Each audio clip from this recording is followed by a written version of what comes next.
Par moments, les soucis de la vie et les problèmes que nous traversons peuvent nous faire douter que nous sommes enfants de Dieu. Ce que tu vis peut par moments t'amener à te poser des questions. Ève a entendu cette parole. Est-ce que Dieu a réellement dit? Des propos de ruse peuvent te détourner de la parole initiale.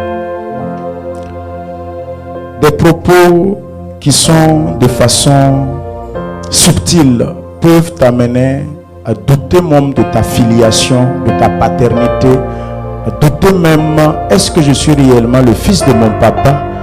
Est-ce que ma maman ne m'a pas eu avec un autre monsieur? Des situations peuvent se passer dans ta vie et tu n'as plus cette assurance que tu es fils de Dieu. Tu n'as plus cette assurance que Jésus-Christ vit toujours en toi.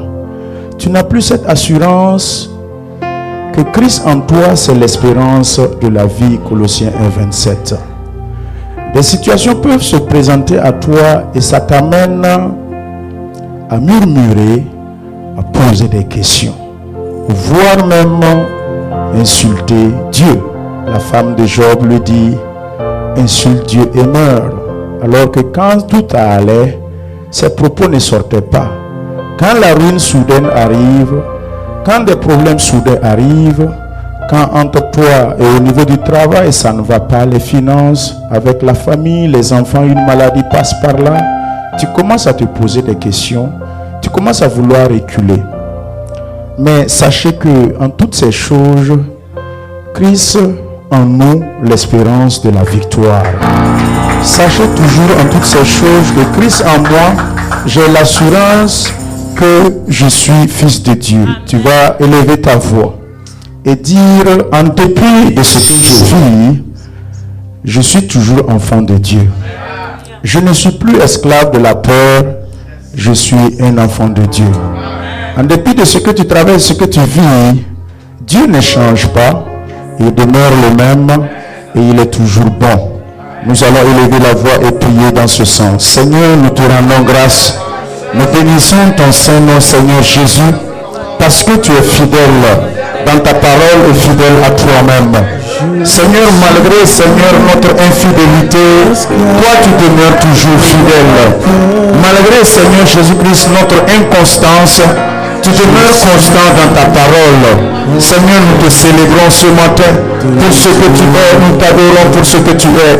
Ta nature est juste et fidèle. Seigneur, malgré les épreuves que nous traversons, Seigneur, malgré les situations difficiles, Seigneur, par moments que nous faisons face, nous voulons proclamer toujours ta Seigneurie.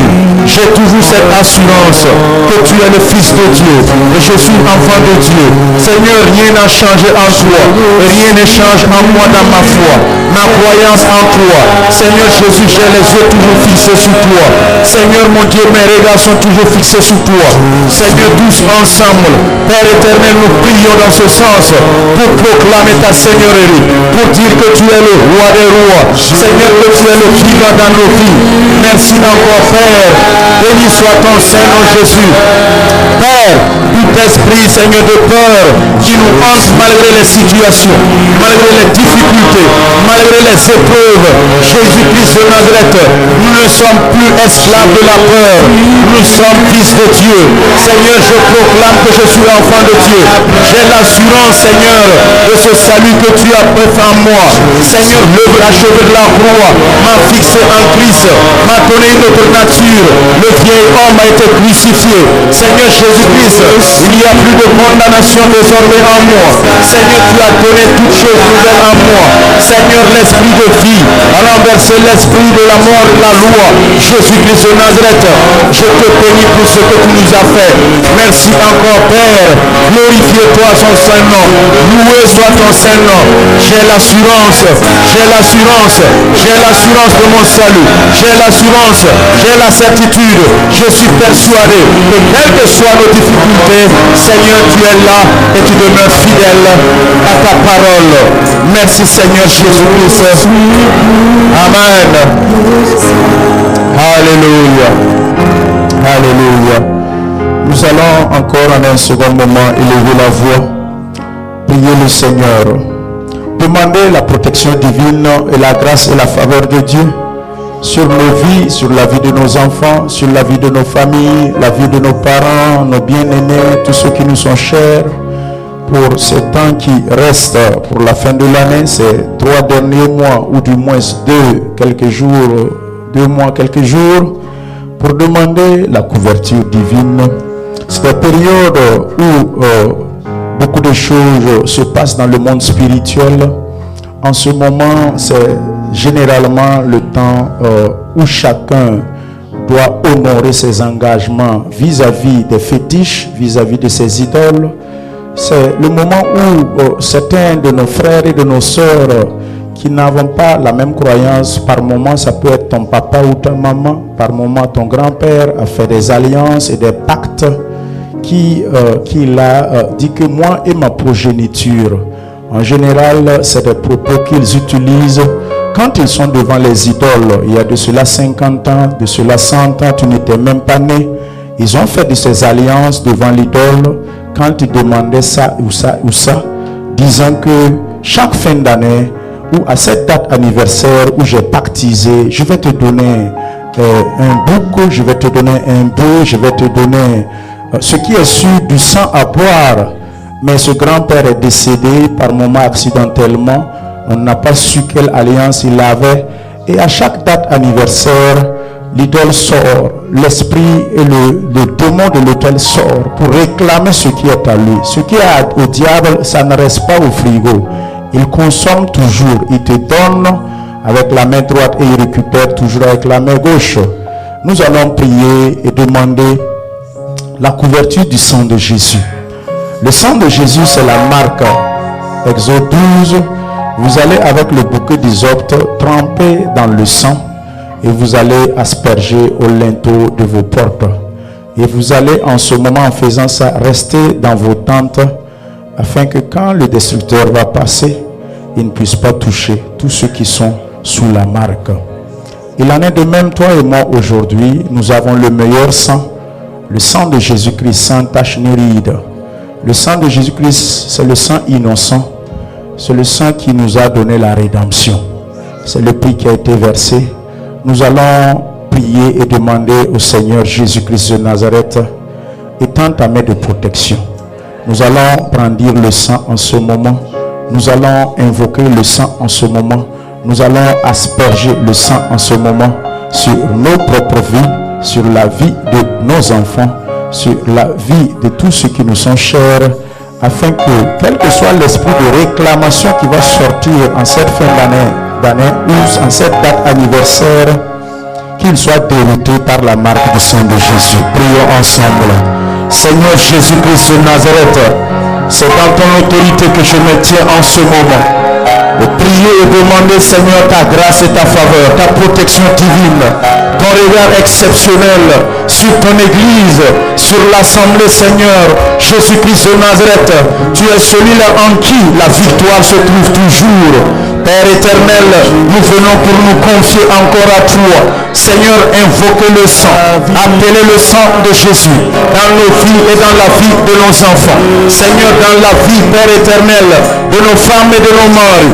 Seigneur, de nos parents, Seigneur Père, je demande que le sang de Jésus parle maintenant en notre faveur. En ces moments, Seigneur Père, de fin d'année ou date d'anniversaire, où l'esprit destructeur, l'esprit de mort, esprit réclamateur, Jésus-Christ de Nazareth qui sévit, Père qui sort pour réclamer, Seigneur Jésus, réclamer des vies. Je me tiens en ce moment, Père, dans ton autorité. Et je réclame aussi des vies. Et je réclame, Seigneur, l'âme de mes frères et de mes sœurs, à rester en vie au nom de Jésus. De les arracher du monde des ténèbres. Les arracher de toute forme, Seigneur, de sacrifice rituel. Au nom de Jésus-Christ de Nazareth. Quiconque qui était retenu dans cette assemblée, parmi nos femmes, nos maris, nos enfants, Seigneur, parmi nos frères et nos sœurs, parents, Seigneur Jésus-Christ, en guise d'être sacrifié, en guise que son sang soit versé pour pouvoir honorer à des pactes, honorer à des alliances. Seigneur Jésus-Christ, je réclame leur vie, je les délie, je les relâche au nom de Jésus-Christ, comme Hérode avait retenu Pierre afin de le tuer. Seigneur Jésus, toute œuvre satanique, toute œuvre qui avait retenir qui que ce soit en ce moment. Père, l'épée de l'ange de l'Éternel agit maintenant. Délivre et détache au nom de Jésus-Christ de Nazareth. Que toute personne retenue dans les prisons sataniques, en vue d'être égorgée, en vue d'être donnée en sacrifice rituel, soit délivrée au nom de Jésus, soit relâchée au nom de Jésus. Père, je te prie dans ta grâce, comme tu l'as dit dans ta parole, celui qui demeure sous l'abri du Très-Haut repose à l'ombre du Tout-Puissant. Seigneur Jésus-Christ, ton nom est une tour fortifiée, sous laquelle celui qui se réfugie, le juste qui se réfugie, il a la protection divine, il a la grâce divine. Jésus-Christ de Nazareth, nous nous réfugions, Seigneur Père, sous ton nom en ce moment. Père, je cache les âmes sous le nom de Jésus. Je cache l'église dans le creux de ta main, le rocher des âges, celui-là que personne ne peut traverser frondier. Seigneur, tu as dit dans ta parole que toute vie qui se trouve entre tes mains, nul ne peut l'arracher. Seigneur Père, je proclame cette parole. Jean 10, 28, que nos vies soient cachées en toi, nos vies soient protégées en toi. Seigneur Père éternel, je brandis le sang de Jésus, j'applique le sang de Jésus dans nos vies, dans nos maisons, au nom précieux de Jésus. Avec ma langue, j'asperge le sang. Avec ma langue, j'applique le sang. Avec ma langue, j'invoque le sang de Jésus-Christ de Nazareth. Ce sang pur qui est le prix innocent, payé à la croix, afin que nous soyons sauvés. Tendre Père, agis puissamment, agis encore dans nos vies. Tendre Père, je te prie que 1000 et 10 000 tombent de côté, Seigneur, cette fin d'année, et que de nos yeux, nous observons seulement que les accidents que nous voyons, que personne ne soit atteint. Au nom de Jésus-Christ de Nazareth, de tous ces actes sataniques et œuvres ténébreuses, que nul ne soit atteint. La maladie et la contagion qui frappe, la peste qui frappe, les pandémies ou tout ce qui est endémique, Seigneur, que rien ne puisse toucher à ton église, à tes enfants, car nous sommes sous le sang. Seigneur Père éternel, garde-nous dans la bergerie, garde-nous dans l'enclos, au nom puissant de Jésus. Lion le lion rôde, les éperviers rôdent. Seigneur Père, comme la poule mère couvre ses poussins, couvre ton peuple, couvre nos enfants, couvre l'église sous tes plumes, sous tes ailes, afin que personne ne soit ravi par aucune épervier, par aucune rapace. Au nom de Jésus-Christ de Nazareth, puissant Dieu, je proclame la victoire de la croix de Jésus sur l'église, sur nos vies. Nous rentrons dans ta victoire. Je proclame, Seigneur Père, ta puissance et ta grâce sur chaque membre de l'église en ces moments difficiles, en ces temps de fin d'année. Père éternel, je demande que la traversée soit sans peur, la traversée soit, Seigneur, garantie par le sang de Jésus, par la main puissante de Jésus. Couvre chacun de nous, Seigneur, et protège-nous, Seigneur, qu'aucun de nos pieds ne heurte à aucune pierre dans nos allées et dans nos retours en circulation. Jésus-Christ, garde, Seigneur, nos voitures, couvre nos voitures par ton sang, je couvre nos maisons par ton sang, au nom de Jésus-Christ, et que tout esprit destructeur soit dérouté maintenant, tout esprit destructeur soit dérouté maintenant, au nom puissant de Jésus-Christ de Nazareth. Merci Seigneur Jésus pour ce que tu as fait pour chacun de nous. Amen. Amen. Nous allons rendre grâce à Dieu. Des frères parmi nous étaient absents pour des voyages et nous avons prié le Seigneur de les ramener sains et saufs au milieu de nous. Nous allons prier et rendre grâce à Dieu pour avoir exaucé nos prières. Seigneur, nous te rendons grâce pour ta couverture et pour ta protection. Pour nos frères Sébré et pour notre frère Sergio, Seigneur Jésus, pour des raisons, Seigneur, de vacances, pour des raisons professionnelles, étaient en mouvement, en déplacement, Seigneur. Nous avons crié à toi, tu as protégé, tu les as ramenés sains et saufs au milieu de nous. Seigneur, que toute la gloire et l'honneur te reviennent. Je t'exalte et je glorifie ton Saint-Nom. Sois magnifié, sois acclamé. Merci pour ce que tu as apporté la couverture divine dans leur vie. Au nom de Jésus-Christ, nous avons prié. Amen. Amen. Gloire à Dieu. Alléluia. Acclamons pour le Seigneur. Vous pouvez vous asseoir.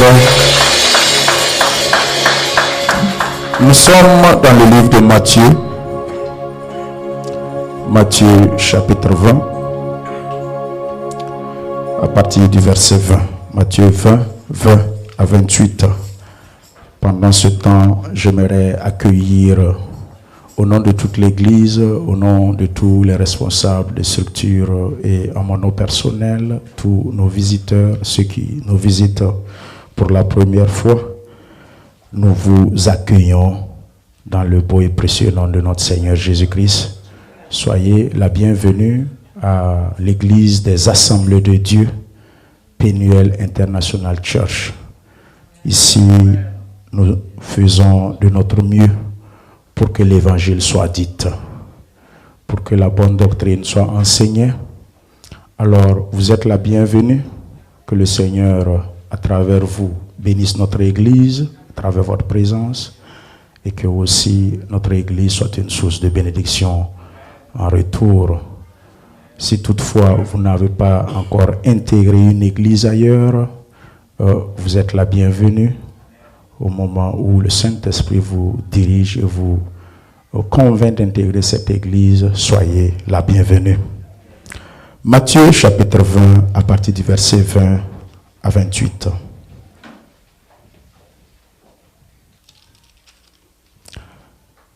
Matthieu chapitre 20, à partir du verset 20 à 28. Si vous y êtes, nous lisons la parole de Dieu. Alors, la mère des fils de Zébédée s'approcha de Jésus avec ses fils et se prosterna pour lui faire une demande. Il lui dit, « Que veux-tu » ? « Ordonne, lui dit-elle, que mes deux fils, que voici, soient assis dans ton royaume, l'un à ta droite et l'autre à ta gauche. » Jésus répondit, « Vous ne savez ce que vous demandez. Pouvez-vous boire la coupe que je dois boire ? » Nous le pouvons, dirent-ils. Et il leur répondit, il est vrai que vous boirez ma coupe, mais pour ce qui est d'être assis à ma droite et à ma gauche, cela ne dépend pas de moi et ne sera donné qu'à ceux à qui mon Père l'a réservé. Verset 24. Les 10, ayant entendu cela, furent indignés contre les deux frères. Jésus les rappela et dit, « Vous savez que les chefs des nations les tyrannisent et que les grands les avertissent. Il n'en sera pas de même au milieu de vous. Mais quiconque veut être grand parmi vous, qu'il soit votre serviteur. Et quiconque veut être le premier parmi vous, qu'il soit votre esclave. » Verset 28.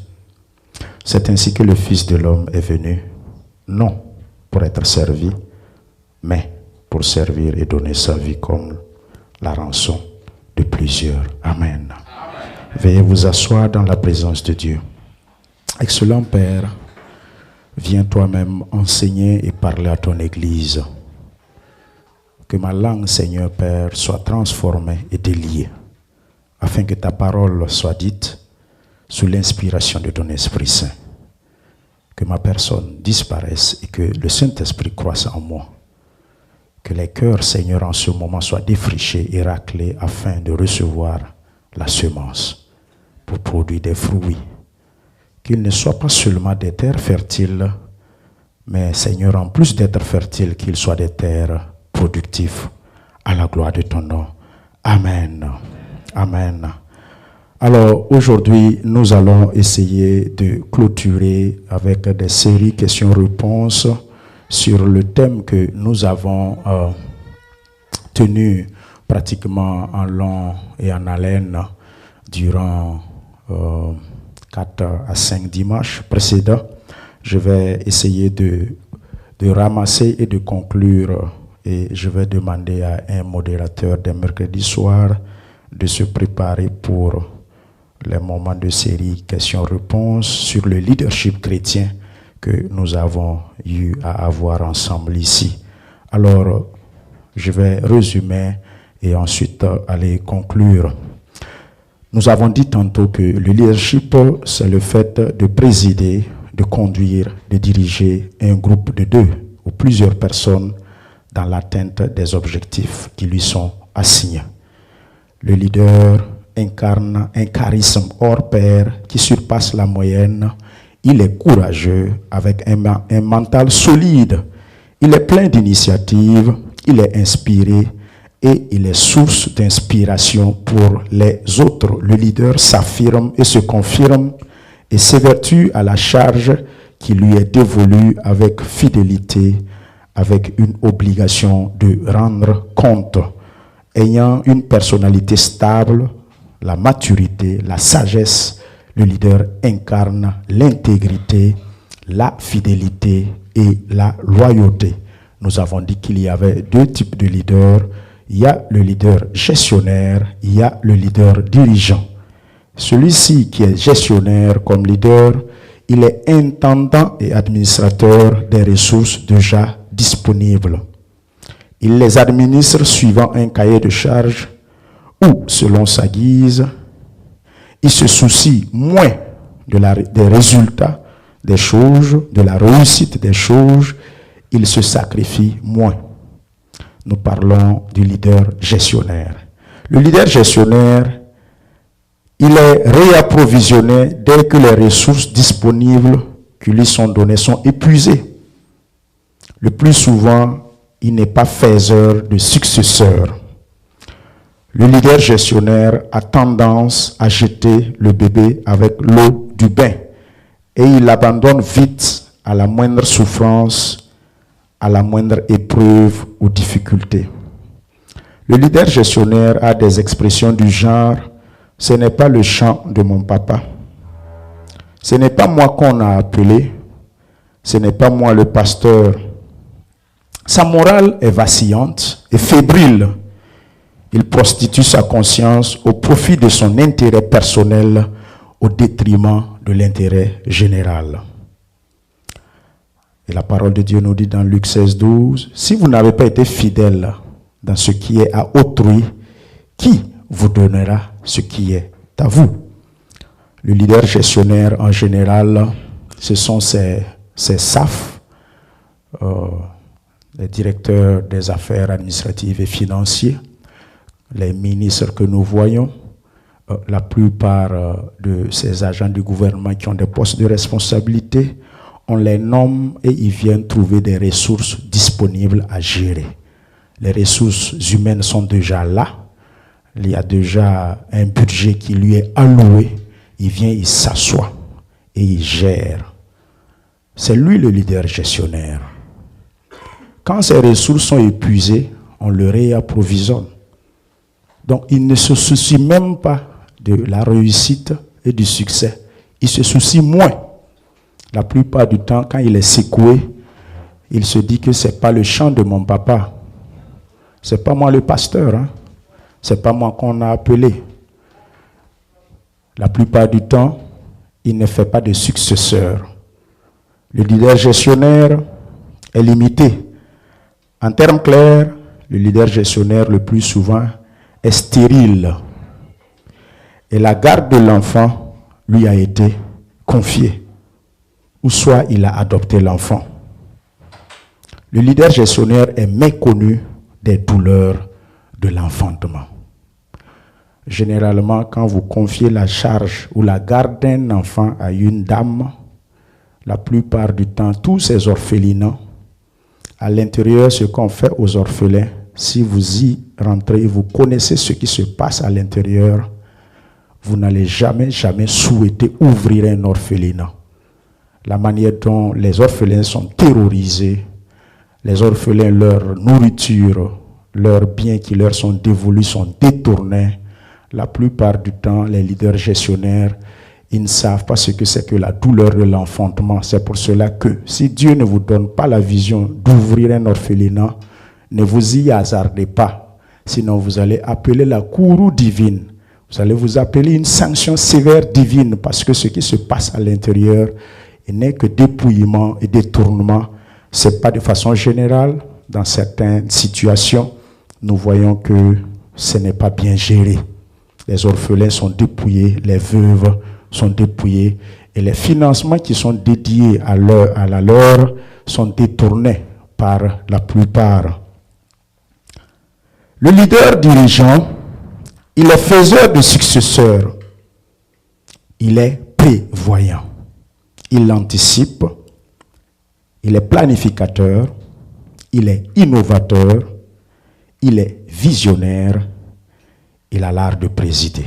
La réussite des choses est son souci premier et sa leitmotiv. Il s'oublie soi-même et se sacrifie au détriment des autres. Il privilégie l'intérêt général au détriment de son intérêt personnel. Le leader dirigeant a une personnalité sans faille. Il est source d'approvisionnement. En termes clairs, le leader dirigeant est fécond. C'est lui qui a accouché le bébé et il a donné la garde de l'enfant au leader gestionnaire. Il connaît ce que c'est que la douleur de l'enfantement. Alors, nous allons avancer au niveau de là où on s'était arrêté dimanche passé. Il s'agit de la vision. Nous avons dit que le leader doit avoir la vision. Et quand nous avons évoqué le cas de ces deux animaux, le lion et l'aigle, voici deux animaux que la Bible et Dieu s'apparentent et se comparent au lion et se comparent à l'aigle. Nous avons dit que le leadership, c'est la vision. Un leader sans vision, ce n'est pas un leader. Un chef de famille, un papa, une maman sans vision, ce n'est pas la peine. Un pasteur à l'église sans vision, on n'en parle même pas. Des responsables de structures dans des églises, diaconat, diacre, diaconesse, responsables de telle structure, sans vision, ce n'est pas la peine. Il faut que vous sachiez que le leadership, c'est une question de vision. Et la vision, ce n'est pas quelque chose il faut l'entendre comme des projets. Non. Ces politiciens, quand on le demande, qu'est-ce que tu vas faire pour ton pays quand tu seras élu? Je vais construire des routes, je vais électrifier le village. Ça, ce n'est pas une vision, ça, c'est un projet. Les visions, c'est en général pour la génération future. Ce n'est pas pour toi. Et le visionnaire, qui est le leader, doit savoir que sa vision se transmet. Et ensuite, la plupart du temps, la vision du leader ne s'exécute pas de son vivant. La plupart, un vrai leader avec des visions, sa vision continue après sa mort et réellement, il le transfère à une génération future. Alléluia. Quand nous avons la même vision, nous avons fait le cas pratique, nous rentrons dans le même bus pour aller à l'aéroport et arrêter de discuter. Nous partons à une même destination, nous avons la voiture qui est là, le bus qui est là, il faut seulement y monter sans nous poser des questions. Alors, nous avons dit que l'aigle, c'est l'animal parmi les oiseaux ailés qui a la plus grande vision. Du haut des cieux, il repère sa proie, il s'y prépare et soudainement, sa proie est surprise d'être pris par ses griffes. Nous nous sommes posé une question la fois passée. Qu'est-ce que vous voyez? Je vous ai posé cette question en levant mon doigt. Qu'est-ce que vous voyez? C'est combien de doigts que vous voyez? Et vous avez répondu un doigt. Et je vous ai dit que pourquoi vous voyez un doigt? En principe, si vous avez deux yeux, suivez-moi très bien, parce que je vais laisser le temps pour que vous posiez des questions. En principe, si j'ai deux yeux, ce n'est pas normal que je vois un doigt. Si nous sommes 50 dans la salle, ça veut dire qu'on a affaire à 100 yeux. Et comment se fait-il que 100 yeux voient un seul doigt? En principe, les 100 yeux devraient voir 100 doigts. Pourquoi tu as 2 yeux et tu vois un doigt? Il en est de même aussi pour notre thème de l'année passée. Non, un de mes messages, le thème dit, il faut que tu changes ta façon de voir, ta façon de parler, ta façon d'entendre. Tant que tu ne vas pas changer ces éléments, tu n'iras nulle part. Tu as 2 oreilles, mais tu ne peux pas écouter 2 fois en même temps. Ce n'est pas possible. Il en est de même pour la vision. Nous avons dit que la vision, c'est le mot optica. Ça veut dire single sight, une vue unique. Une vue unique. Et il faut que tu entres en ligne de mire. Et nous avons fait un cas pratique. Je me suis arrêté ici et j'ai demandé au frère Sébastien, je suis là, il est là-bas. On écrit un chiffre 6 devant moi. Lui, il se positionne là-bas et moi, je me positionne ici. Moi, je vois un 6 qui est écrit, mais lui, il va voir combien qui est écrit devant lui. Il va forcément voir 9. Et lui et moi, tant qu'on ne voit pas sous le même angle, dans le même optique, s'il ne se déplace pas, venir se rejoindre à moi, on ne verra jamais le même chiffre 6. Si moi aussi je ne me déplace pas de mon angle pour se positionner là où il est, on ne verra jamais le chiffre 6 et le chiffre 9 de son côté. C'est pour cela que dans le couple, j'ai dit tantôt, peut-être que ça peut vous choquer, on ne se marie pas par amour, on se marie par vision. Est-ce que dans le couple, toi et puis ta femme, vous voyez le même chiffre 6 ou vous voyez le même chiffre 9? Aussi longtemps que le mari va voir 6 et la femme va voir 9, prière ne peut pas concilier ce groupe. Jeûne d'Esther ne peut rien faire dans ce foyer. Parce que tu vas prier, il n'y aura pas de résultat. Il faut simplement que l'un des deux se déplace de son angle pour se positionner sur le même angle que l'autre, afin qu'il puisse lire et avoir la même vision.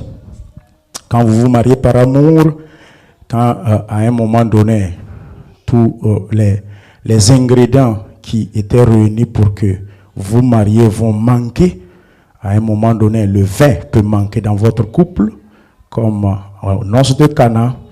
S'il n'y a pas un Jésus pour encore renouveler le vin, par moment, les finances peuvent manquer, la santé peut manquer, du conjoint peut être alité, paralysé ou aimer plaisir, ne parle pas, ou soit des crises de folie ou je ne sais quoi. Si vous n'avez pas les mêmes visions, ça va être difficile que ce foyer-là tienne. Est-ce que vous avez les mêmes visions? Quand le monsieur vient, jeune fille, quand ce jeune homme vient te faire la cour, n'oublie pas de voir est-ce que vous avez les mêmes visions. N'oublie pas d'évoquer est-ce que vous voyez dans le même optique. Est-ce que vous vous positionnez dans le même champ de mire afin de voir un seul chiffre unique? Et j'avais demandé, là où on s'était arrêté, d'écrire le chiffre 2. Et j'avais dit DI. Donc, c'est là-bas qu'on s'est arrêté le dimanche surpassé. Alors, on peut reprendre ça ici pour que ceux qui n'avaient pas compris la fois passée puissent comprendre. Prenez un bic, une feuille, si ça ne vous dérange pas. Écrivez 2. 2, je ne vais plus dire 10 dans cette langue hébraïque pour vous confondre. Écrivez 2. 2 comme D-E-U-X. 2. Écrivez 2. Quand vous écrivez 2, mettez égal. 2 égale 2. Écrivez maintenant comme le chiffre 2. Numéro 1, numéro 2. Là. Écrivez maintenant 2. 2 égale 2.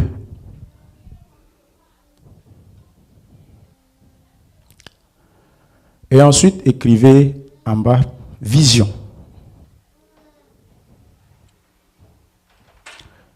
Et quand vous écrivez vision, vous mettez égal une ou un ou une vue. Quand on dit vision, c'est une vue.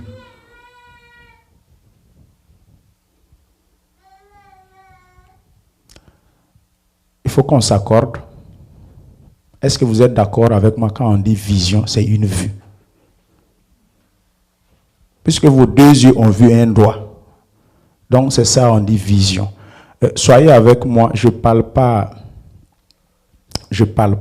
de la vue qui est une fonction de l'œil. Je parle de la vision qui est une fonction du cœur. Donc soyons d'accord là-dessus. Nous parlons de vision qui est une fonction du cœur. Et maintenant, plus bas, j'avais demandé, quand vous faites 2 plus 1 égale à combien? Posez l'opération et trouvez le résultat. 2 plus 1 ou 2 plus 1. Comme on ne dit pas 1 vision là, c'est pour cela que j'ai dit 1.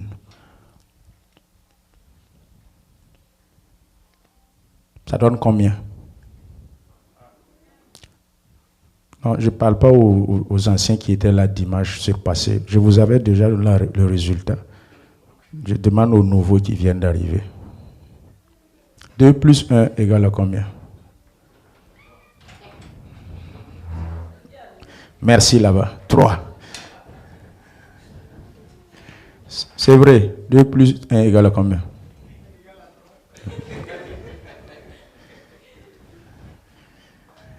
Qui est étranger? Qui n'était pas là dimanche? 2 plus 1 égale à combien? 3. Vous voyez. Donc, voici l'entendement commun de ce qui vient d'être posé. Vos camarades de dimanche surpassé aussi ont dit 3. Et moi, j'ai dit que 2 plus 1 là ici donne 1. Puisque nous sommes dans le cadre de la vision. Si vos deux yeux n'ont pas pu voir un doigt, 2 plus 1 ne peut pas donner 3.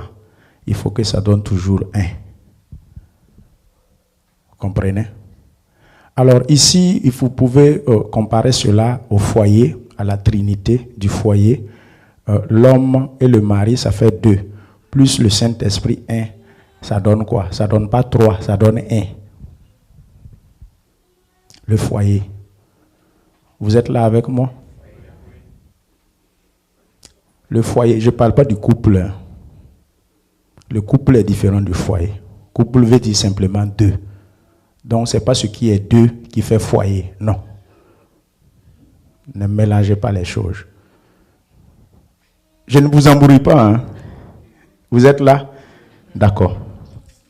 Le foyer, c'est quoi? C'est l'homme, c'est la femme et Jésus-Christ au centre. L'homme, la femme et Christ. C'est ça qui fait le foyer. Mais l'homme et la femme, sans Jésus au centre, c'est ça qui fait le couple. Voilà. Elle et moi, on est en couple, ça fait 5 ans, ça fait 10 ans. Mais une fois que vous vous mariez sous l'égide de la parole de Dieu et que vous êtes béni par un homme de Dieu, de façon biblique, vous quittez de couple à foyer. On est d'accord? Alors, tous ceux qui sont en concubinage là, vous êtes en couple, vous n'êtes pas d'avoir un foyer. Vous êtes en couple, même si vous êtes des chrétiens, même si vous parlez en langue, il faut que la parole, votre mariage, soit scellé en Christ afin que vous passez de couple à foyer.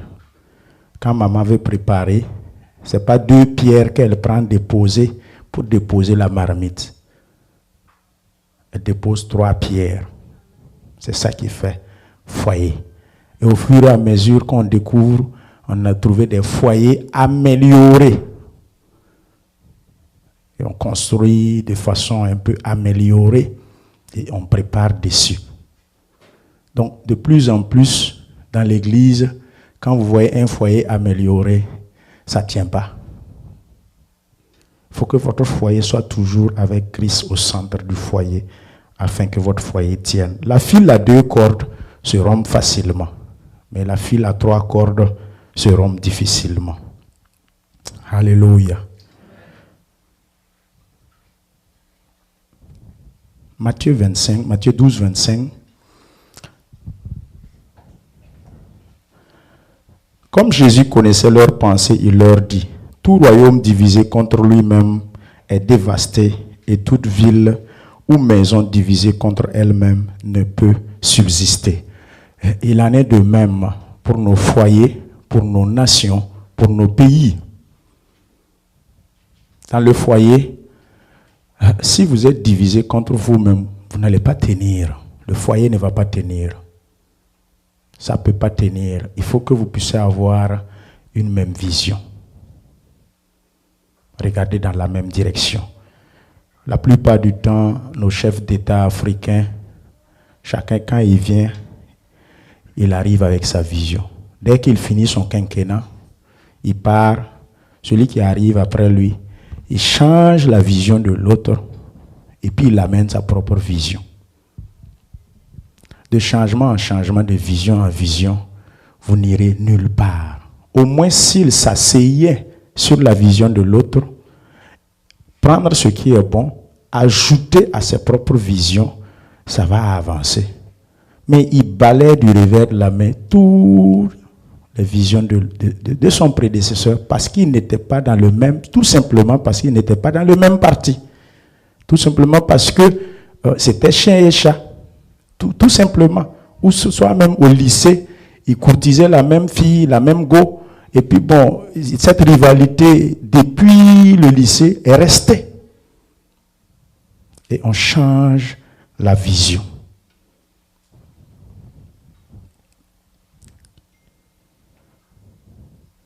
Dans une maison, faites beaucoup attention. Il faut que mari et femme, vous ayez la même vision. Est-ce que vous savez que l'amour finit? Ça, même si je ne vous dis pas, vous savez que l'amour finit. He broke my heart. I don't love him anymore. Toi hier qui disais, si je ne te vois pas, je ne peux pas dormir là. Qu'est-ce qui s'est passé entre-temps? Qu'est-ce qui n'a pas marché entre-temps? Mais par moment, même divorcé, si vous avez la même vision que votre enfant, quand il vient à la question de l'enfant, vous vous unissez, vous réglez le cas de l'enfant. Si vous finissez ça, vous reprenez vos bagarres encore. C'est pour cela que je dis la vision unit toujours. Si vous avez la même vision, quelles que soient vos divergences, vous allez vous unir, atteindre la vision, quitte à ce que vous reprenez vos haches de guerre et vos haches de bagarre après. C'est la vision qui fait la force. Tout royaume qui a 2 visions ne peut jamais subsister. Ce n'est pas possible. C'est la Bible qui dit, et je renchéris, l'Église, le pasteur doit avoir une vision céleste, une vision divine, afin de pouvoir conduire l'Église. Paul dit au roi Agrippa, je n'ai point résisté à la vision céleste. Si vous voulez, faites ce que vous voulez. On a même ordonné, taper sur la bouche de Paul, mais il a quand même déclaré la vision céleste. Je ne peux pas résister. Je ne peux pas l'abandonner. Je vais la poursuivre. Alors, nous avons dit que la vision, c'est quoi? C'est avoir une même vue, voir au-delà de nos 2 yeux. C'est quoi? C'est nos objectifs en image. Nous devrions voir cela. Et voir aussi le futur en détail. Et ensuite, l'espérance en image, notre perception du futur, la vision, c'est notre conception de notre destinée. La vision, c'est la foi en image. La vision, c'est l'inspiration. Nous avons dit aussi que la vision des yeux, la fonction de l'œil, nous montre ce que c'est. Mais la vision du cœur nous montre ce que ça peut devenir. Je répète, avec tes deux yeux, quand tu regardes ton enfant, tu sais que c'est un enfant. Ma vue me montre que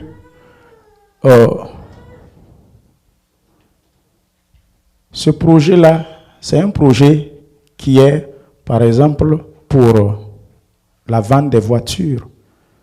Ça, c'est ma vue.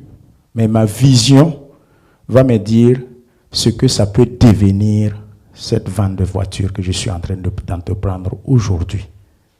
Donc, il faut que quand tu vois ton enfant, que tu puisses savoir, dans 25 ans, dans 50 ans, ce que ton enfant peut devenir. C'est ça, la vision. La vision, c'est l'inspiration de souffler dans. Quand tu inspires, c'est pour que ça rentre. Et il faut toujours souffler en. La vision.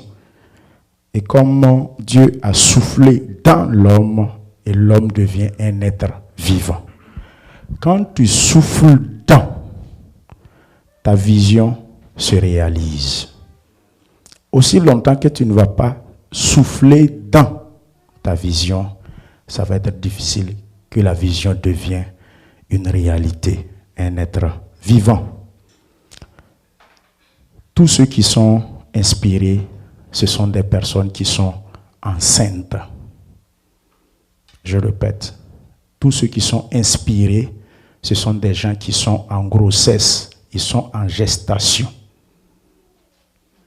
Il y en a qui ne sont jamais inspirés, ils sont stériles, excusez-moi, ils sont sans vision. Ici et maintenant, et tout de suite, c'est fini. Demain là, c'est pas grave. Et ils disent que la parole de Dieu a dit, ne t'inquiète pas du lendemain, car le lendemain suffira à lui-même. C'est pas grave, Dieu a dit qu'il va s'occuper du lendemain. Mais cette nuit-là même, si quelque chose t'arrive, qui va prendre soin de ça?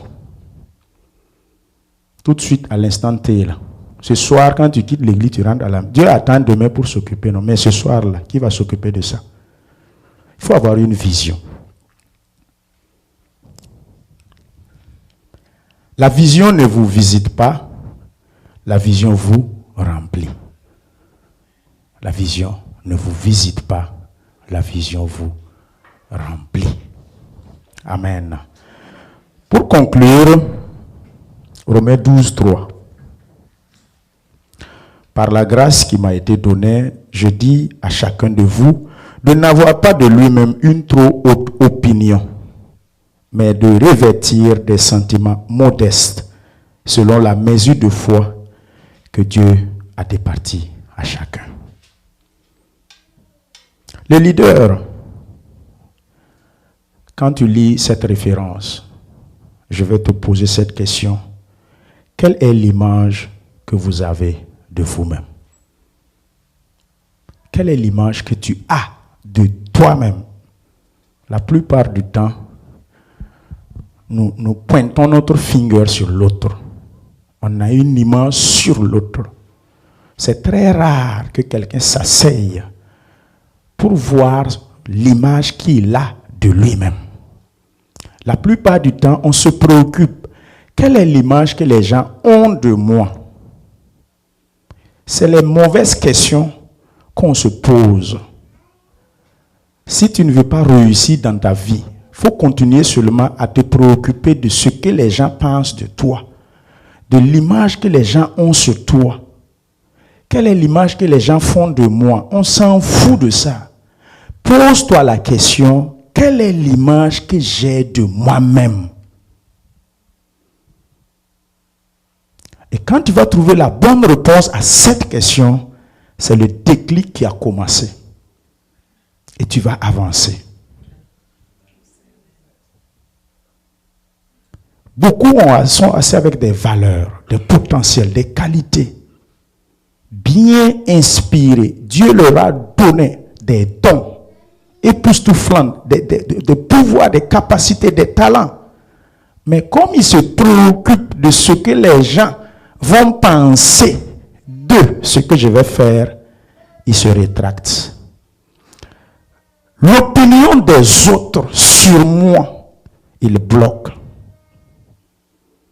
Qu'est-ce que les gens vont dire? Mon ami, si tu n'arrêtes pas de te poser cette question-là, tu es mort par décès. Excuse-moi, tu es mort par décès. Ça ne va pas marcher. Il faut te dire quelle est l'image que j'ai de moi-même. Et dès que tu réponds à cette question, tu vas voir que les choses vont changer. Je peux le faire. Je vais y arriver. Je suis capable. Crois à ce que tu es en train de faire. Deuxième question que je vais poser. Quelle est l'opinion que vous faites de vous-même? Après l'image, il y a une opinion. Qu'en penses-tu de toi-même? Lors des réunions, on fait tour de table. Ok, donne-nous ton opinion sur le sujet. Donne-nous ta pensée sur la question. On aime donner notre opinion sur ce qui concerne ça. Mais on ne s'assied jamais, on ne s'assoit jamais pour se donner soi-même une opinion de soi-même. Leader, tu es condamné à faire ça. Tu es obligé, si tu veux y arriver. Les gens, en tout cas, on va toujours parler, nous, on va toujours te donner une image, nous, on va t'étiqueter, nous, en tout cas, on va te critiquer, nous, en tout cas, on va te... Tu n'y peux rien, si c'est ça là. Donc, il faut mourir, on va avancer, nous, on va avancer. Tu ne peux pas empêcher que les gens pensent, que les gens critiquent, que les gens imaginent, que les gens donnent des opinions. Tu n'y peux rien. Mais ce que tu peux faire, quelle est l'opinion que j'ai de moi-même? Troisième question. Quelle est la vision que vous avez sur votre propre vie? Nous sommes des mamans, la plupart. Nous sommes des papas, la plupart. Quelle est la vision que tu as sur la vie de ton foyer? Si Dieu vous fait grâce et que vous devez fêter votre 50e anniversaire de mariage, quelle est la vision que vous avez pour la vie future de votre foyer? Quand tous ces passagers-là, moi, ma prière est que mon enfant, s'il a trop duré chez moi, c'est 25 ans. Moi, arrêtez là. J'ai trop duré chez mon papa, là. C'est 25 ans. 25 ans, que tu sois garçon ou fille, il faut te marier.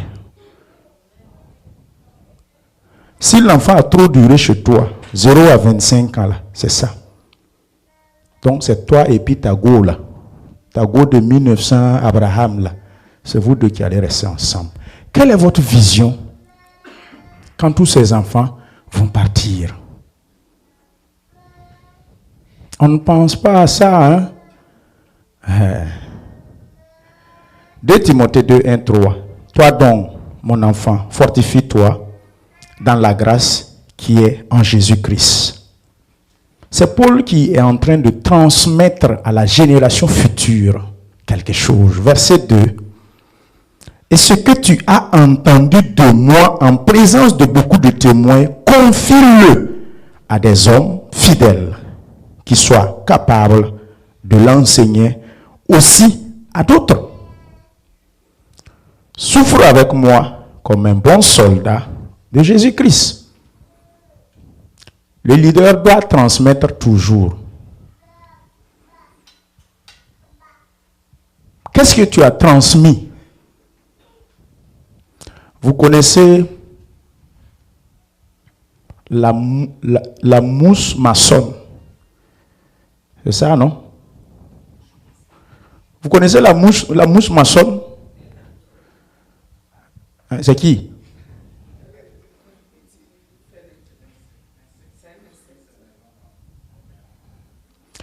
Vous voyez comment la mousse maçonne transfuse et transmet La mouche maçonne n'a pas de femelle ou de mâle. Hein.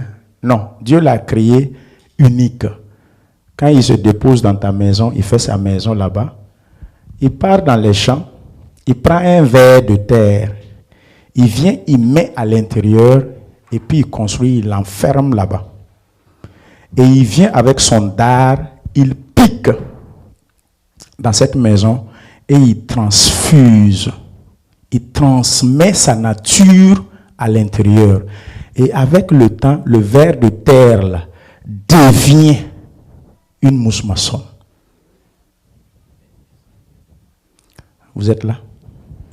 Observez souvent la nature. Hein. Vous le voyez dans votre maison. Où est le balai? Où est la chaussure là?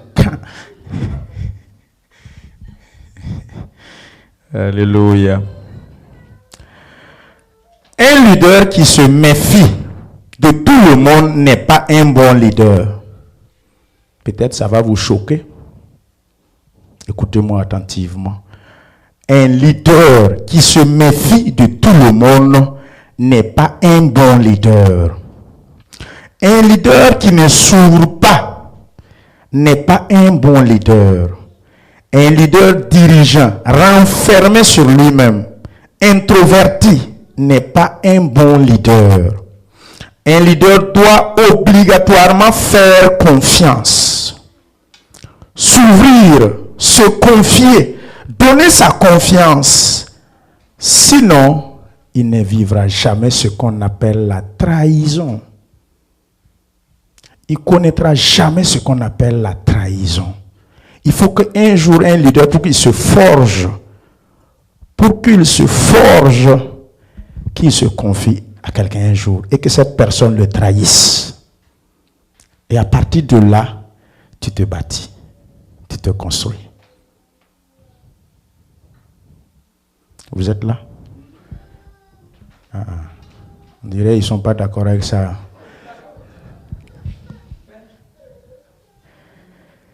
Alléluia. Un leader, il faut que tu connaisses les coups. Il y en a qui ont peur des coups.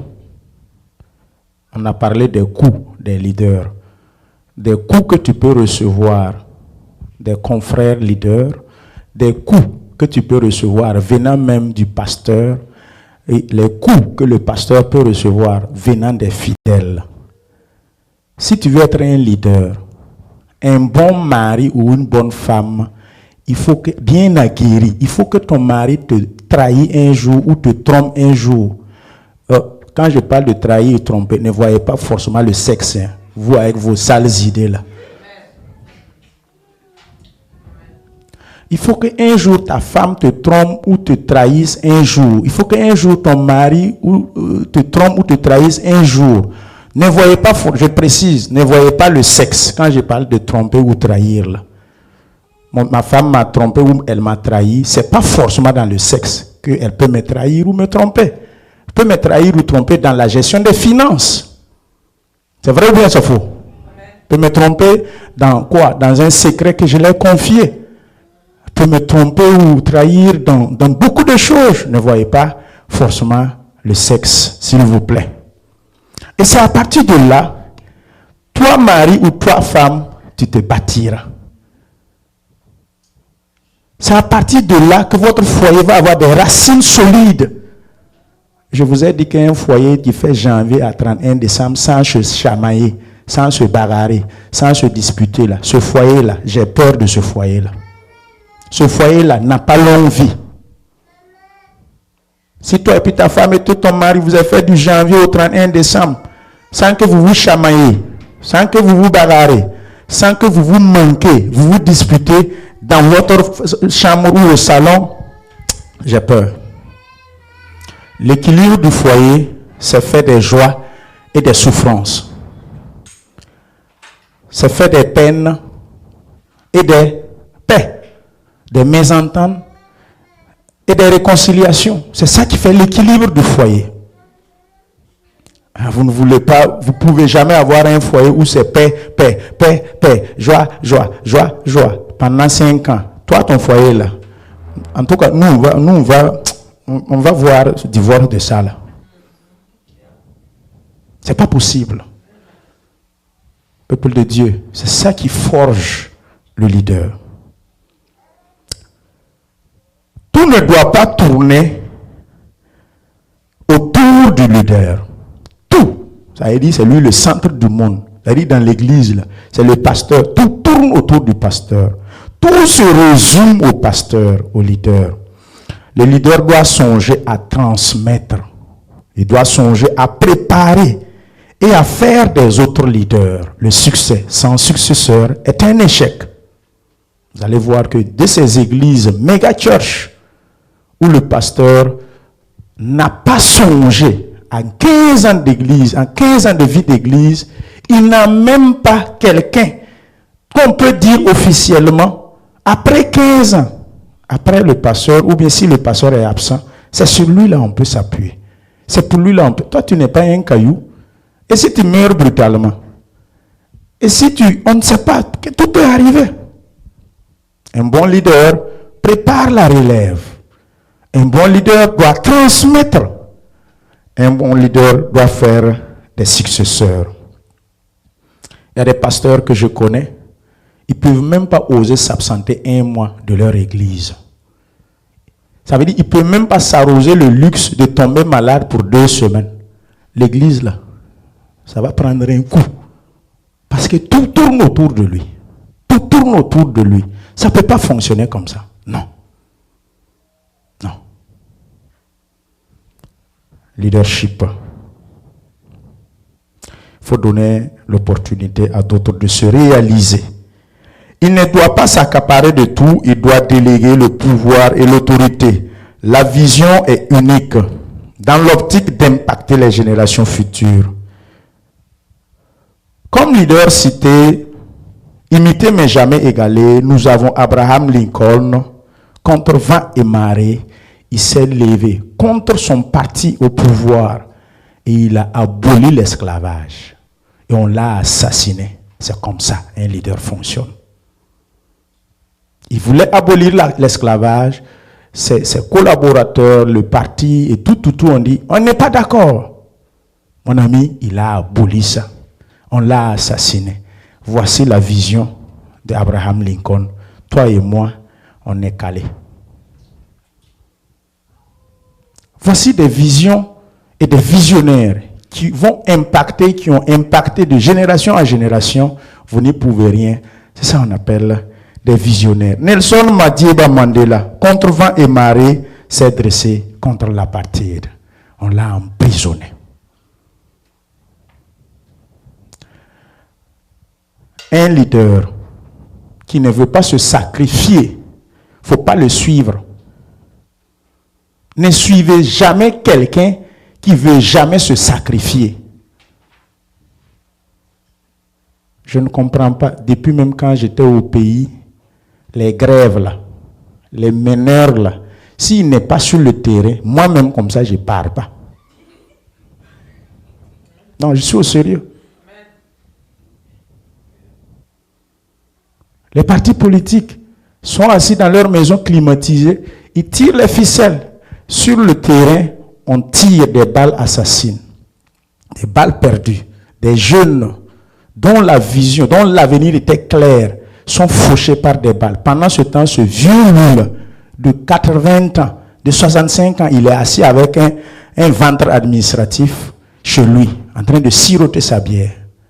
Si ce n'est pas ça, parce que ça ne fonctionne pas dans ta tête, le leader doit se sacrifier. Il doit être au devant et le peuple suit.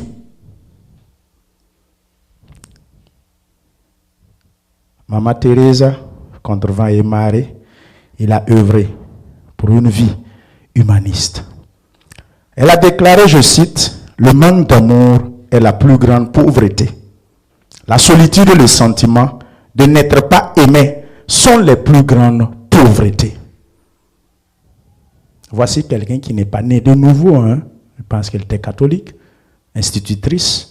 Voici des propos qu'elle touche sur un des 7 piliers de l'Église. L'amour. Aime ton prochain comme toi-même. Nous allons voir une autre, Rosa Parks, qui déclare, je cite, « Je me suis assise pour que vous puissiez vous tenir debout. Est-ce que vous saisissez? Elle s'est assise pour que toi et moi, on puisse se tenir debout. Je cite encore Martin Luther King, I have a dream. Qu'un jour, mes arrière-petits-enfants ne seront plus jugés sur la base de leur couleur, mais sur leur capacité intellectuelle, leur valeur intrinsèque incarnée par leur caractère. Kwame Nkrumah, je cite, a déclaré « L'indépendance seule du Ghana n'aura aucun effet aussi longtemps que les autres pays africains n'auront pas leur indépendance. » Ça n'aura pas de sens.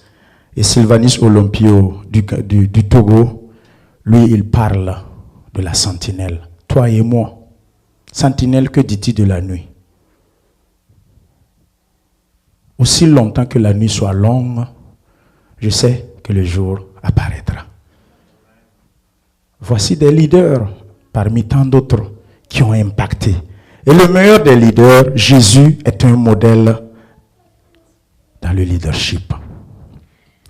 Ésaïe 53, voyons à partir du verset 3, ce qui est arrivé à Jésus en tant que leader.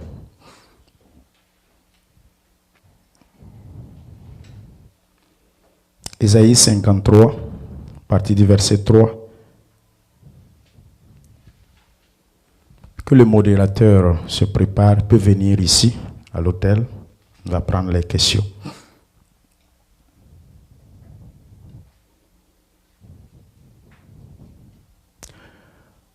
Méprisé et abandonné des hommes, hommes de douleur et habitués à la souffrance, semblable à celui dont on détourne le visage, nous l'avons dédaigné, nous n'avons fait de lui aucun cas. C'est bon, merci beaucoup. Voici un monsieur qu'on a nommé, on a étiqueté, et c'est une réalité. Abandonné de tous les hommes, un homme de douleur, habitué à la souffrance. Nous l'avons dédaigné, on l'a méprisé. On a détourné nos visages de lui. On n'a même pas mentionné, on n'a pas fait cas de lui. Mon frère, quand tu pars à une réunion, et puis on donne la parole à tout le monde, et toi, on te donne pas la parole, tu es frustré, hein? Pourquoi on ne m'a pas donné la parole? Pourquoi on ne m'a pas donné la parole? Tu es frustré. Voici Jésus-Christ qui est l'exemple parfait du leadership. On l'a traité de tous les noms, on l'a étiqueté de tous les noms. Alors, il fait son miracle, on dit il fait ça par la force de Belzébul. Vous voyez? Mais Jésus, il n'a pas baissé les bras. Jésus a connu la trahison. Le leader doit savoir perdre confiance et regagner confiance en la même personne. Suivez-moi très bien. Le leader, il doit savoir perdre confiance et regagner confiance à la même personne qui lui est trahi. Pourquoi? Ton mari ou ta femme t'a trahi ou t'a trompé, tu as perdu confiance, mais mon ami, tu es condamné à regagner confiance. Ça ne va pas à quelque part.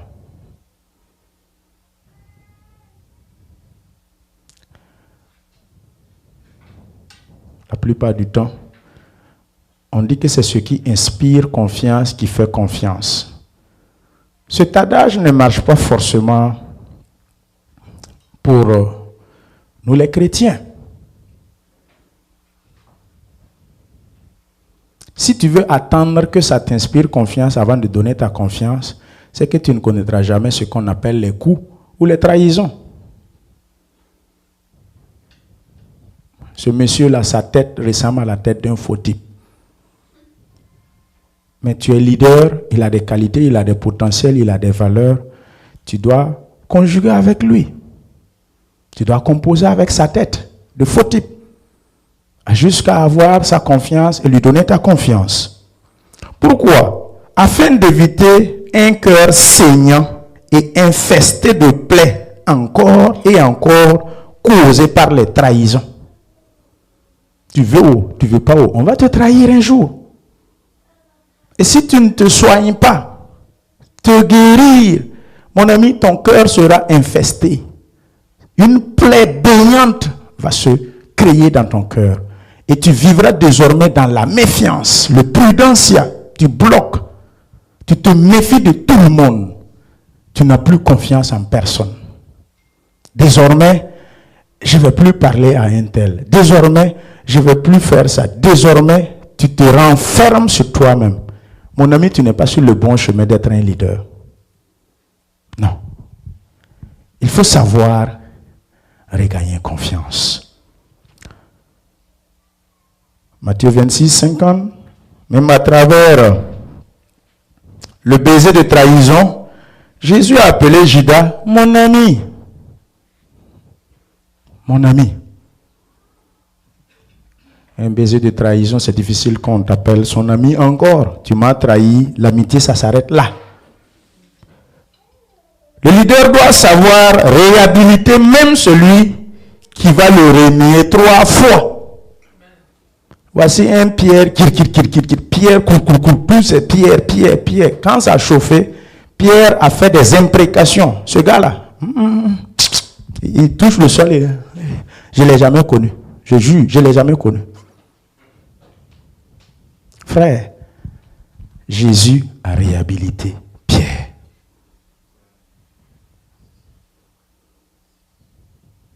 Vous avez remarqué qu'on a posé la question à Pierre 3 fois. Et Pierre était frustré. Pierre, m'aimes-tu? Il dit oui. Paie mes brebis. 1 fois. Deuxièmement, Jésus lui demande, Pierre, m'aimes-tu? Il dit oui. Paie mes brebis. 3e fois, Pierre est frustré. Pierre est fâché.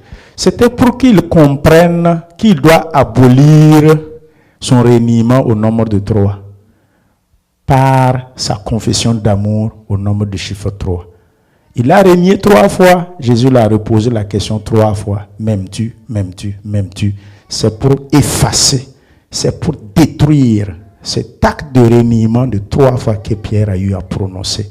Pour cela, on l'a soumis à ces questionnaires qui sont répétitives 3 fois.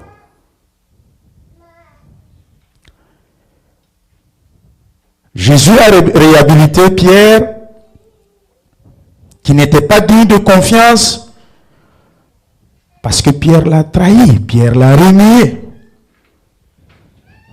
Vous savez que, à cause de la pauvreté de ton papa, si tu le renies par ton comportement, j'ai dit la fois, moi aussi j'ai su que tu m'as renié, parce que je suis pauvre au village, assis avec un caleçon sec.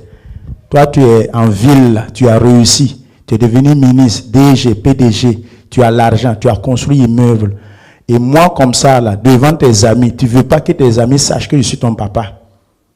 Tu ne veux pas que tout ça, tes promotions, tu ne veux pas qu'on sache que je suis ton... Si j'ai su ça, là, je vais te bannir. Tu n'es plus mon enfant. Même si je n'ouvre pas ma bouche, ton comportement, ça, là, c'est une malédiction qui va tomber sur toi. Il y en a parmi nous ici qui renient leurs parents par leur comportement, par leurs agissements. Qu'il est pauvre ou qu'il est riche, tu es sorti de ses reins. Tu ne peux pas effacer ça.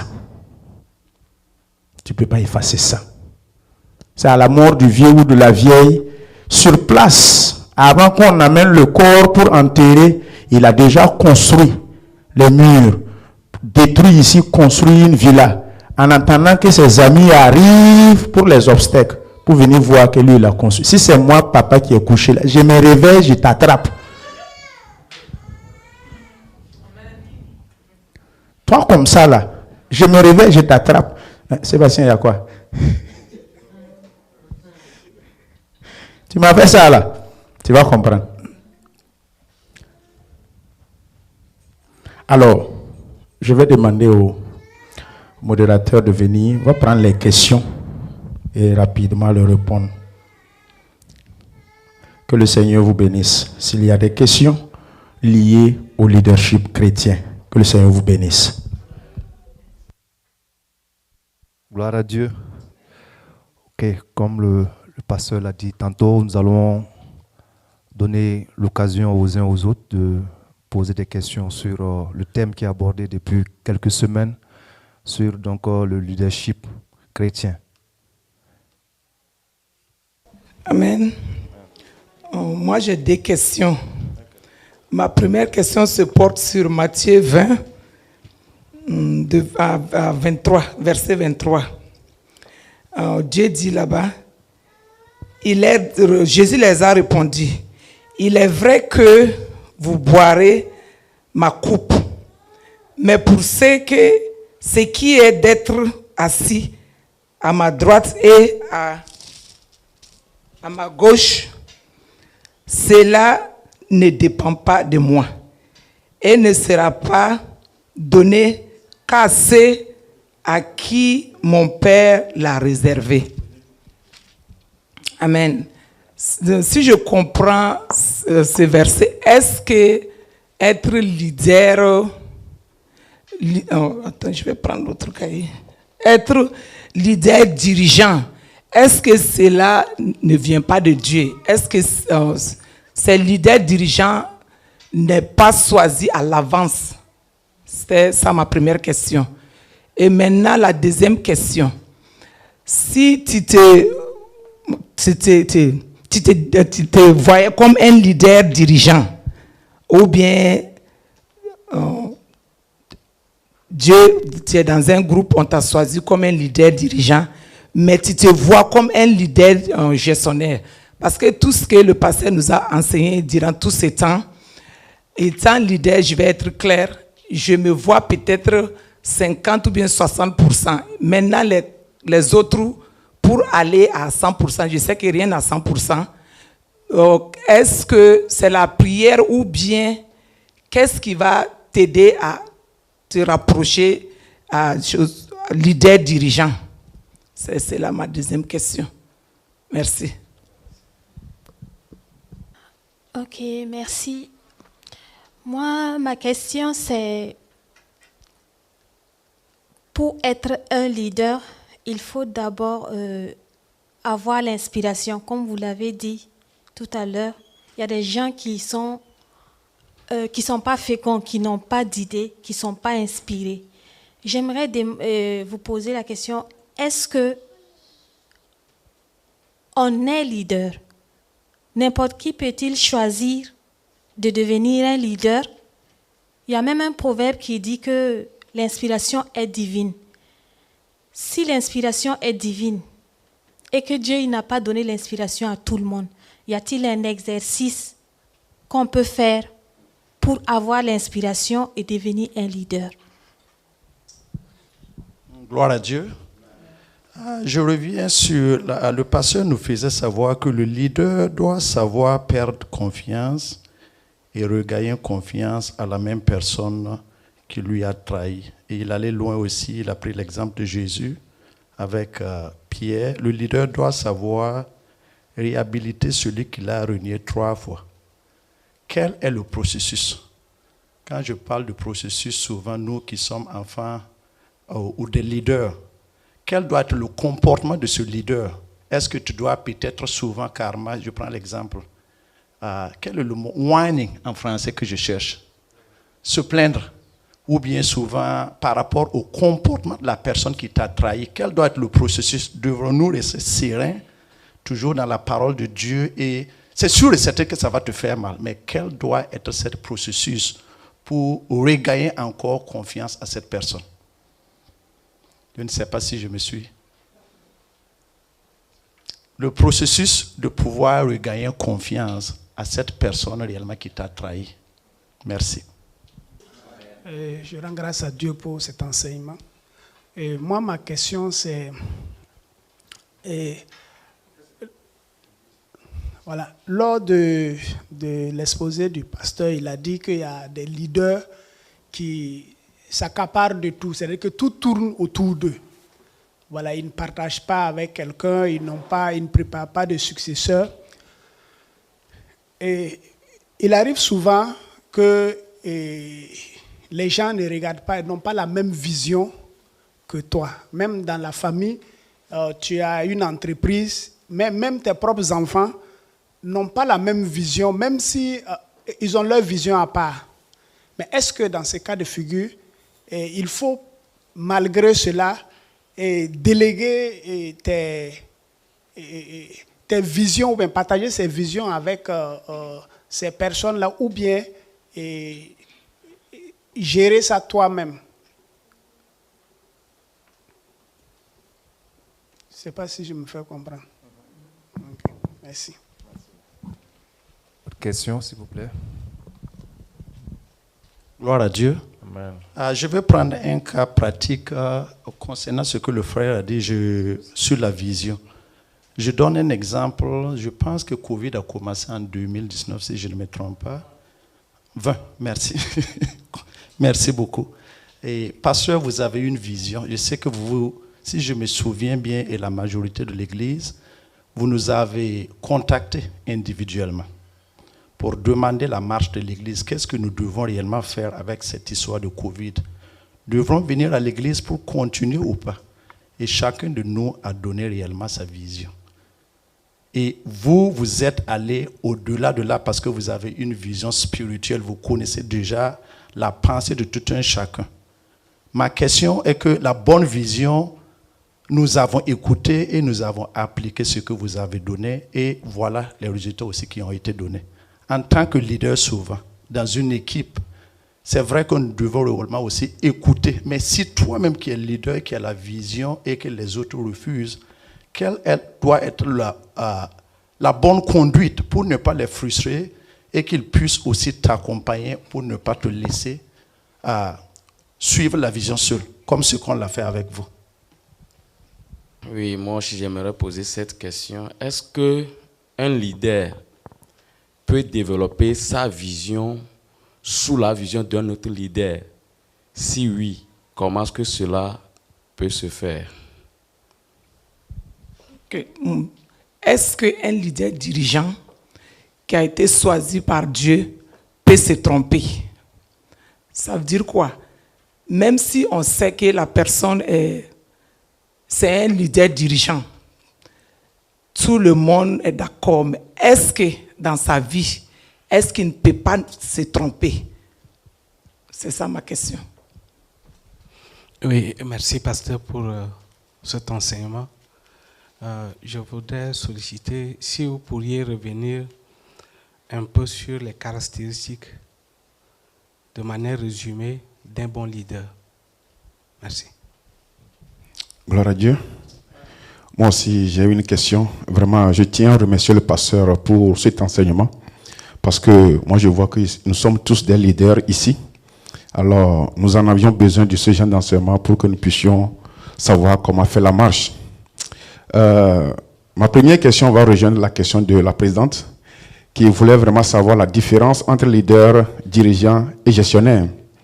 Moi, je vais rappeler à tout le monde de retourner. Nous avions ces vidéos sur notre page YouTube et Facebook. D'aller voir les vidéos précédentes. C'est ce matin que j'ai été délivré de comment disséquer leader gestionnaire et leader dirigeant. À l'appui de l'exemple que parce que depuis quand on avait commencé l'enseignement, je me vois dans les deux, comme l'a dit la présidente. Mais ici, nous sommes dans l'œuvre de Dieu. Et je pense que toute personne qui œuvre pour l'avancement de l'œuvre de Dieu, quelle que soit ta position, je me vois un peu dirigeant. Pourquoi ce matin j'ai dit que j'ai été libéré? Parce que quand le pasteur a donné l'exemple de dirigeant gestionnaire, il a fait appel au staff. Il a mentionné les ministres. Donc là, c'est clair pour moi que c'est ceux à qui on confie quelque chose. Par exemple, si tu es responsable des femmes, est-ce qu'un jour le pasteur t'a donné un verset pour aller conduire? Non, on dit prie. Tu es responsable de chaque structure.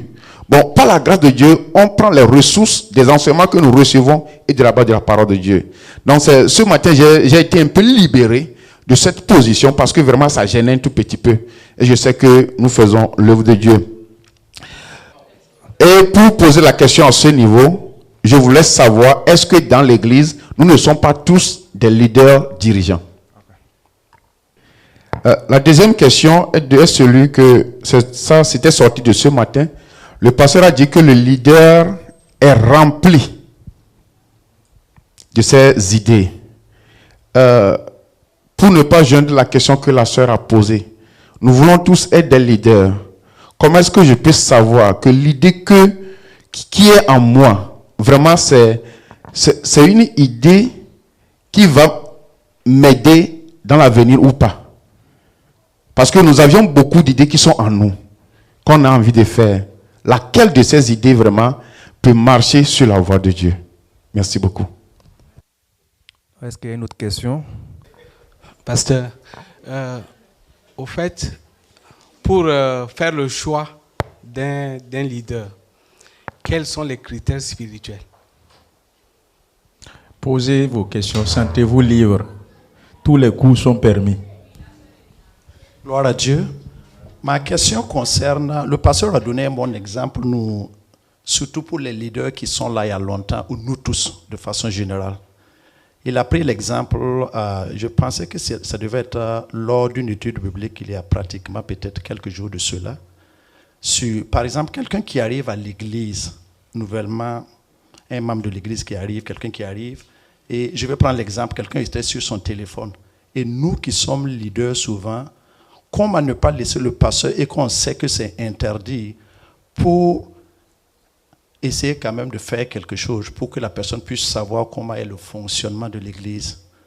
Personnellement, souvent c'est difficile. J'écoute le pasteur, mais je me dis dans ma tête, hey, faut pas te chercher des problèmes là où il n'y en a pas. Lui, il a l'autorité. Même à plusieurs fois, on en a parlé et c'est ce que je... Mais comment faire réellement pour pouvoir aussi quand même appliquer cela? Parce que nous voyons, nous devons aussi quand même, comme ce qu'il dit en tant que leader spirituel, l'aider réellement pour la bonne conduite de l'Église. En tant que leader ou frère de l'Église, voyant cela, quelle est la bonne méthode pour pouvoir réellement interpeller la personne pour ne pas aussi vexer la personne? Merci. Ok, merci bien.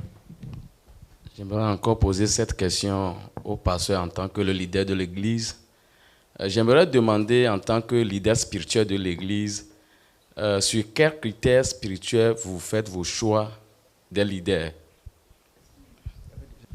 Gloire à Dieu. Amen. Bon, moi je suis un peu perdu parce que parlant de leader, je ne sais pas présentement, on est en train de parler de leader de l'Église ou bien de leader en général. Parce que je suis perdu. Parce que je me dis que si c'est leader de l'Église, le leader, tout le monde ne peut pas être leader de l'Église. Parce que leader de l'Église, c'est des gens qu'on choisit, et Jésus même l'a dit. Donc si on revient dans le sujet, bon, il y a des gens que le pasteur a choisi comme leader de l'Église. Maintenant, si c'est leader en général, tout le monde peut être leader, même dans sa famille, tu es leader, et dans ton service, tu peux être leader. Mais je ne sais pas de quel leader nous parlons. Il ne faut pas qu'on s'aventure aussi dans le néant. Merci. Okay, merci bien, frère Sébré. Amen. Amen. Alors, donc, nous allons prendre mercredi soir et nous allons répondre aux questions qui nous sont soumises sur l'enseignement. Et si Christ tarde à venir, mercredi, dans 2 ou 3 jours, nous allons répondre aux différentes questions par rapport à cela. Que le Seigneur vous bénisse, que le Seigneur nous fortifie tous. Soyez bénis.